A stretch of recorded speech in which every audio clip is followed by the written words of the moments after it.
तो दोस्तों आज मैं एक्सप्लेनेशन करने वाला हूँ मास महाराजा रवि तेजा सर की मिस्टर बच्चन मूवी को। इस मूवी में रवि तेजा सर एक इनकम टैक्स ऑफिसर का किरदार निभा रहे हैं जो कि ब्लैक मनी पर कैसे रेड मारता है, इसी के बेस्ट पर ये मूवी है। तो बने रहे वीडियो के अंत तक। मूवी की शुरुआत होता है और हम देखते हैं जगाराव और उसके एक आदमी को जो कि एक बैंक से पैसा निकालता है और आने के लिए अपनी गाड़ी में बैठते हैं। तभी वहाँ पर कुछ गुंडे आते हैं और इन पर हमला कर देता है। दरअसल वो लोग इनके पैसे छीनने की कोशिश करते हैं। तभी यहाँ पर एंट्री होती है हमारे हीरो मास महाराजा सर रवि तेजा सर की, जो कि इस मूवी में उसका नाम आनंद बच्चन होता है। वहाँ पर वो एक स्कूटर पर बैठकर आ रहे होते हैं। तभी उनके नजर उन गुंडों पे पड़ता है। जैसे ही उसके नजर उस गुंडे पर पड़ता है तो अपनी स्टाइल से उन गुंडों को मारने लगता है। वहीं इधर जगाराव बच्चन के स्टाइल देखकर वो सोचता है कि ये लड़का बहुत ही हैंडसम है और ये लड़का हमारा दामाद होना चाहिए। यहाँ पर बच्चन उन सभी गुंडों को मारकर उनके पैसे लौटा देता है। तब जगाराव उसे बोलता है कि बेटा तुमने आज सही समय पर आकर मेरे पैसे को बचा लिया, जिसके लिए बहुत ही धन्यवाद। और वो बोलता है कि तुम काम क्या करते हो। तब यहाँ पर आनंद बोलता है कि फिलहाल मेरे घर वाले मेरे रिश्ते देख रहे हैं और शादी के बाद चल रहा है। जैसे ही जगाराव शादी का बात सुनता है तो वो उनसे बोलता है कि बेटा तुम मेरी बेटी से शादी कर लो, और ये भी बोलता है कि तुम अपने पेरेंट्स को लेकर कल मेरे घर पर आ जाना। वहीं अगले दिन बच्चन अपनी पूरी फैमिली के साथ उसके घर पर चले जाता है। वहाँ पर हम देखते हैं कि बच्चन के होने वाली दुल्हनिया को, जो काफी मोटी होती है, वहीं उनकी बहन बहुत ही गुस्सा हो जाती है और वो जगाराव से बोलती है कि अगर तुम अपनी बेटी को मेरे भाई के साथ शादी करवाना चाहते हो तो तुम अपनी बेटी के वजन के बराबर सोना और पैसा मुझे देना होगा। ये बात सुनकर जगाराव पहले तो हिचकिचाता है और वो आनंद को देखकर और उसके रिश्तेदार के कहने पर वो मान जाता है और वो फिर एक तराजू लाता है और एक तरफ अपनी बेटी को बैठाता है और दूसरा तरफ पैसा और सोना तोलता है। अब यहाँ पर हमें एक ट्विस्ट देखने को मिलता है। मिस्टर बच्चन सोफे से उठकर कहता है कि ऑफिसर जब्त कर लो पूरे सोने और पैसे को। यह देखकर जगाराव बहुत ही शौक हो जाता है। अब यहाँ पर हमें पता चलता है कि दरअसल मिस्टर बच्चन जो है वो एक इनकम टैक्स ऑफिसर है जो रेड मारकर ब्लैक मनी को निकालने का काम करता है। यहाँ पर वो सभी ऑफिसर्स को अपनी फैमिली बनाकर जगाराव के घर पर रेड मारने के लिए आया हुआ था। अब यहाँ पर रेड मारने के बाद बच्चन सीधा अपने गांव के लिए निकल जाता है। रास्ते में वो एक नेता से लिफ्ट मांगता है। वहीं जाते वक्त वो नेता बोलता है कि बेटा तुम काम क्या करते हो। यहाँ पर मिस्टर बच्चन बोलता है कि मैं एक इनकम टैक्स ऑफिसर हूँ और कुछ दिन पहले ही मुझे सस्पेंड कर दिया गया है क्योंकि मैंने कुछ दिन पहले एक जगाराव नाम के आदमी के घर पर रेड मारी थी। उन्होंने अपने पावर का इस्तेमाल करके मुझे सस्पेंड कर दिया है, इसीलिए मैं कुछ दिनों के लिए अपने गाँव टाइम स्पेंड करने के लिए जा रहा हूँ। इसके बाद बच्चन सीधा अपने घर आता है। यहाँ पर हम उसके फादर को देखते हैं जो कि अमिताभ बच्चन के बहुत ही बड़े फैन होता है। वो बच्चन को घर में घुसने से पहले उसे अमिताभ बच्चन के 2-3 डायलॉग सुनाने के लिए बोलता है। अब यहाँ पर हमें बहुत ही कॉमेडी सीन देखने को मिलता है। वहीं दूसरे सीन में हम मूवी की हीरोइन को देखते हैं जिसका नाम होता है जिक्की। जिक्की अपनी सहेलियों के साथ साइकिल से मंदिर जा रही होती है, लेकिन उसका दुपट्टा साइकिल के रिंग में फंस जाता है जिस वजह से उसकी साइकिल वहीं पर रुक जाती है। वहीं पास ही में हम सत्या को देखते हैं जो अपने दोस्तों के साथ बैठा हुआ होता है और वो जिक्की पर हमेशा लाइन मारते रहता है, लेकिन जिक्की इसे बिल्कुल भी भाव नहीं देती। यहाँ पर सत्या देखता है कि जिक्की का दुपट्टा साइकिल के रिंग में फंस चुका है और वो उसे पटाने के लिए उसके पास जाता है और वो बोलता है कि मैं तो इसे चुटकियों में निकाल दूंगा। और वो साइकिल से दुपट्टा निकालने लगता है, लेकिन बहुत ही ट्राई करने के बाद वो दुपट्टा नहीं निकाल पाता। तभी यहाँ पर हम बच्चन को देखते हैं जो कि स्कूटर से घूम रहा होता है और जैसे ही वो जिक्की को देखता है वो उस पर मर मिटता है क्योंकि जिक्की बहुत ही खूबसूरत होती है। अब यहाँ पर बच्चन उसे मन ही मन पसंद करने लगता है। वहीं बच्चन उसके पास आता है और साइकिल में फंसे दुपट्टे को अपने स्टाइल से एक ही बार में निकाल देता है। इसके बाद यहाँ से इन दोनों के बीच में लव स्टोरी शुरू हो जाता है। वहीं सत्या इन दोनों को साथ देखकर काफी जेलसी फील करने लगता है क्योंकि वो जिक्की से प्यार करता था। वहीं दूसरे सीन में हम मूवी के मेन विलन मुत्तम जगैया को देखते हैं जो कि पहले मंत्री रह चुका था और वो बहुत ही पावरफुल इंसान होता है। उसके पास बहुत ही सारा काला धन होता है, लेकिन उसके ऊपर कोई भी उंगली नहीं उठाता। हाँ, कुछ साल पहले एक ऑफिसर उसके घर पर रेड मारने के लिए आया था।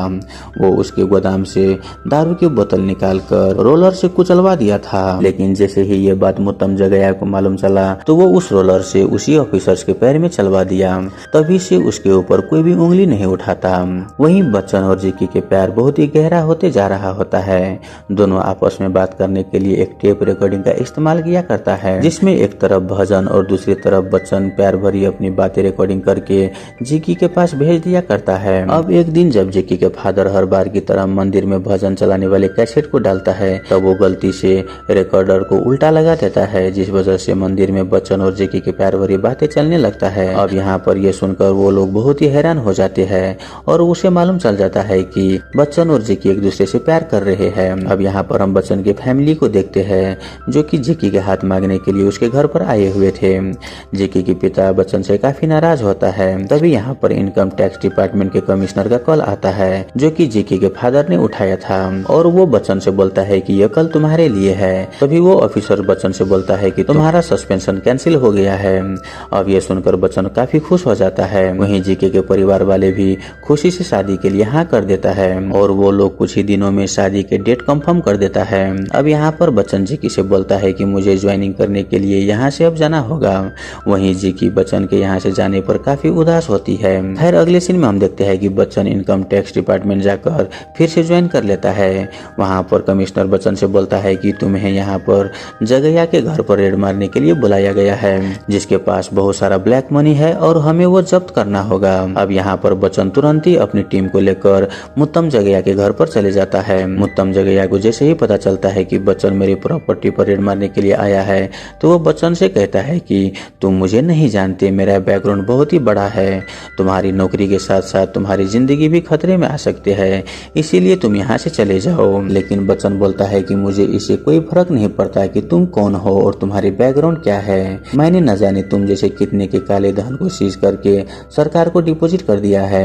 ये बोलकर वो उसके घर में रेड मारने लगता है। लेकिन बच्चन के काफी तलाशी लेने के बाद भी पूरे घर में 1 रुपया भी नहीं मिलता। यह देखकर जगया बोलता है कि तुम्हें यहाँ पर कुछ भी नहीं मिलने वाला है, तुम यहाँ से जा सकते हो। लेकिन बच्चन नहीं मान रहा होता। यह देखकर मुतैया के आदमी उस पर हमला कर देता है। उसी फाइटिंग के दौरान बच्चन की एक गोली छत में लग जाता है, जिससे वहाँ से बहुत सारे पैसे निकलने लगता है और यहाँ पर बच्चन पैसे को देखकर बहुत ही खुश हो जाता है। अब जगैया यहाँ पर बच्चन को रिश्वत देने लगता है। तब जाकर बच्चन बोलता है कि मैं तुम्हारी जैसे घटिया और बेईमान इंसान नहीं हूँ जो पैसे लेकर अपना फर्ज भूल जाए। तभी जगैया उन ऑफिसर्स को भी रिश्वत देने की कोशिश करने लगता है और वो बोलता है कि तुम्हें जितना भी पैसा चाहिए तुम यहाँ से ले सकते हो, बस तुम यहाँ से चले जाओ। और जगैया ये बोलकर वहाँ से निकल जाता है। तभी हम ऑफिसर्स को देखते हैं कि इतना सारा पैसा देखकर उसे लालच आने लगता है और वो बच्चन से बोलता है कि सर इतना सारा पैसा हमें कभी भी नहीं मिलेगा और हमें नौकरी से घर परिवार चलाने के लायक ही पैसे मिलता है, इसीलिए वो ऑफर को एक्सेप्ट कर ले। अब यहाँ पर सभी ऑफिसर्स मिलकर बच्चन से रिक्वेस्ट करने लगता है कि रिश्वत ले लीजिए। बहुत देर सोचने के बाद बच्चन बोलता है कि ठीक है हम ले लेते हैं, तुम लोग ऐसा करो कि घर के कोने कोने से हीरे जवाहरात सोना चांदी सब कुछ लेकर यहाँ पर जमा करो, हम सरकार को पैसे दिए बिना ही सारा पैसे हम आपस में बांट लेंगे। ये बोलकर उन सभी को काम पर लगा देता है। अब यहाँ पर हमें मालूम चलता है कि बच्चन बहुत ही ईमानदार ऑफिसर है। ये सब उन्होंने इसलिए कहा था कि वो ऑफिसर्स को काम पर लगा सके। वहीं सारे ऑफिसर्स को ब्लैक मनी इकट्ठा करते करते रात हो जाता है और उन लोगों को रात में वहीं पर ठहरना पड़ता है। लेकिन तभी रात में मुतैया के आदमी चोर बनकर वहाँ पर आ जाते हैं ताकि वो सारे पैसे और सोने यहाँ से चोरी करके ले जा सके। अब यहाँ पर बच्चन ये सब जान लेता है और वो उन सभी को मारकर एक कमरे में बंद कर देता है। अब नेक्स्ट मॉर्निंग को जब ऑफिसर उठते हैं तो पैसे को ना देखकर बच्चन से बोलता है कि सर आपने हमारे साथ धोखा किया। लेकिन तभी बच्चन वो रूम को खोलता है और मुत्तम जगया के आदमी को दिखाता है। वो बोलता है कि मुत्तम जगया तुम्हें ही नहीं बल्कि हम सबको धोखा दे रहा था। दरअसल वो हम सबको लालच देकर अपने आदमी को चोर बनाकर ये सभी पैसे को लूटने के लिए रात को भेजा था। तभी हम देखते हैं कि जगया अपने बहुत सारे आदमी के लेकर वहाँ पर आ जाता है और वो बच्चन और उसके टीम पर अटैक करवा देता है। अब यहाँ पर उनके बीच बहुत ही खतरनाक फाइट होता है। वहीं दूसरी तरफ हम देखते हैं कि जिक्की करवा चौथ का व्रत लिया था और जब उसे मालूम चला कि बच्चन मुतैया के घर पर है तो वो उसे मिलने के लिए वहाँ पर आ जाती है और उसे गले लगा लेती है। वहीं जगया इनको देख लेता है और उसे मालूम चल जाता है कि इन दोनों की शादी होने वाली है, इसीलिए वो अपने बहुत सारे गुंडों को बच्चन के घर पर भेज देता है ताकि उनको नुकसान पहुंचाकर बच्चन को यहाँ से किसी भी तरह से भगा दिया जाए। लेकिन बच्चन को ये सब बात मालूम चल जाता जाता है और वो एक कॉल करता है। जैसे ही जगैया के आदमी वहाँ पर पहुँचते हैं तो वहाँ पर वो देखते हैं कि बच्चन के घर के चारों ओर बहुत सारे सोल्डर होता है जो कि इनके परिवार को बचाने के लिए आया था। अब यहाँ पर हमें मालूम चलता है कि बच्चन अपने डिपार्टमेंट में कॉल किया था ताकि उसके फैमिली को बचाने के लिए सोल्डर यहाँ पर आए। वहीं जगैया के आदमी इतने सारा सोल्डर को देखकर वो उसके फैमिली को कुछ भी नहीं कर पाता। इधर जगैया रेड रुकवाने के लिए MP PM सबके पास जाता है लेकिन कुछ नहीं कर पाता। अब यहाँ पर बच्चन उन सभी पैसों और गहनों को जब्त करके एक ट्रक में भिजवा कर यहाँ से ले जाने लगता है। तभी जगैया अपने आदमी के साथ रास्ते में उसे घेर लेता है और उन पर शूट करने लगता है। वो उन ट्रक को रोककर खोलकर देखने लगता है। वो जैसे ही ट्रक को रोककर देखता है तो वो देखता है कि ट्रक खाली है। अब यहाँ पर हमें मालूम चलता है कि बच्चन को पहले से ही मालूम होता है कि जगैया कुछ न कुछ ऐसे काम जरूर करेगा, इसीलिए वो उन सारे पैसे को ट्रांसफर कर दिया होता है। अब यहाँ पर बच्चन जगैया और उनके सारे गुंडों को मार देता है और वो उस मिशन को पूरा कर लेता है। और हम मूवी के अंत में देखते हैं कि बच्चन अपने गांव जाता है और वहां पर जाकर वो जिक्की से शादी कर लेता है और इसी के साथ ये मूवी यहीं पर खत्म हो जाता है। तो दोस्तों आई होप आपको ये मूवी एक्सप्लेनेशन वाला वीडियो अच्छा लगा हुआ हो। अगर आपको वीडियो अच्छा लगे तो वीडियो को लाइक करके हमारे यूट्यूब चैनल को सब्सक्राइब जरूर कर ले। धन्यवाद।